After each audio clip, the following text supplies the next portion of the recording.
There's a quiet revolution happening all across Massachusetts. And the craziest part? It's probably starting right in your own neighborhood, maybe even right behind your house. It's a movement that's totally reshaping what it means to be a homeowner and, believe it or not, it's taking on one of the state's biggest, thorniest problems. Okay, let's get into it. Think about that for a second. What if you, yes you, could actually be part of the solution to the housing crisis? And what if you could do that while building real wealth for your family? It sounds almost too good to be true, right? Well, in Massachusetts, a brand new law is making this a reality for thousands of people, turning a simple patch of grass into a powerful solution. So for decades, Massachusetts has been absolutely stuck in a housing crisis. To really get why this new law is such a huge deal, we first need to talk about something that's been missing for years. Something called the missing middle. Yeah, the missing middle. Think of it like the Goldilocks of housing. Not a giant apartment building, and not a massive single-family home, but something just right in between. We're talking about the duplexes, the little backyard cottages, the kinds of homes that used to be totally normal. But for generations, zoning rules made building them pretty much impossible, until now. So what changed? Well, pretty much everything, thanks to the Affordable Homes Act.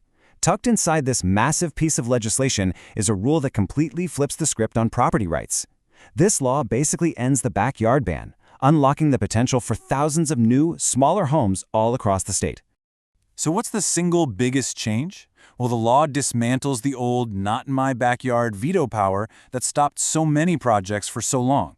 It's all about taking the neighborhood politics out of your personal property decisions. And you can really see the difference right here. The old way, man, it was a nightmare. Public hearings, special permits, and your neighbors could basically kill your project. The new way is what's called by right. That just means if you follow the rules, you get the permit, period. It's a straightforward, predictable process. The neighbor veto, it's gone. This isn't just about making it easier to build a little guest house. Oh no, this transforms that backyard cottage, what we call an accessory dwelling unit or ADU, into a seriously powerful income-generating asset. And this quote right here, this is the key that unlocks everything. Your town can't force you to live on the property anymore, and they can't say your tenant has to be a family member. That one change is huge. It decouples the ADU from your family tree and turns it into a real investment. So let's walk through what this could actually look like. Picture this. First, you build a brand new, modern little home in your backyard. Then, maybe you're ready to downsize, so you move into the new ADU. Step 3, you rent out your main house. And step 4, boom, you're bringing in serious rental income from a property you already owned. Now, of course, this doesn't mean it's the Wild West. You can't just build a skyscraper in your backyard. The law is very clear about the rules of the road. So let's dig into the big question. Just how big can you build? Okay, so the state sets a baseline, a minimum guarantee for everyone.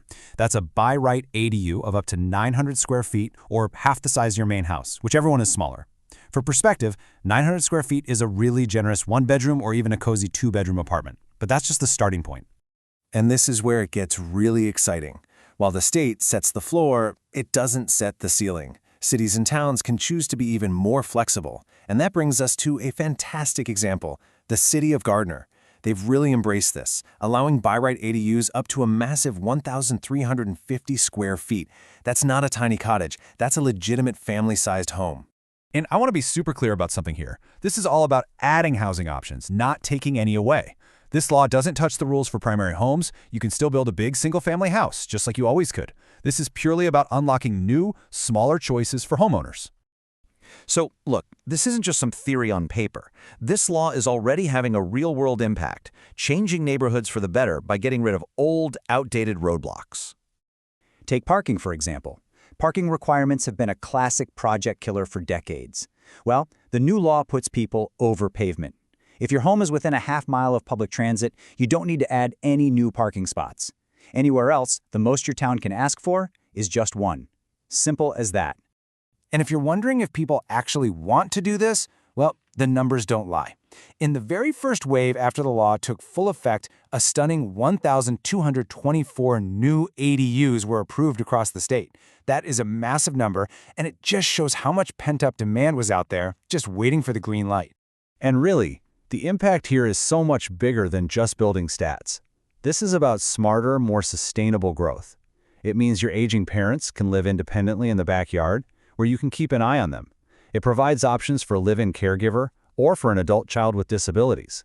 And it means that maybe, just maybe, a teacher or a firefighter can actually afford to live in the town where they work. And make no mistake, this change is permanent. It's the law. As you can see here, the state regulations are in effect, the deadline for towns to comply has come and gone, the era of the backyard ban is officially and definitively over. So here's the final thought.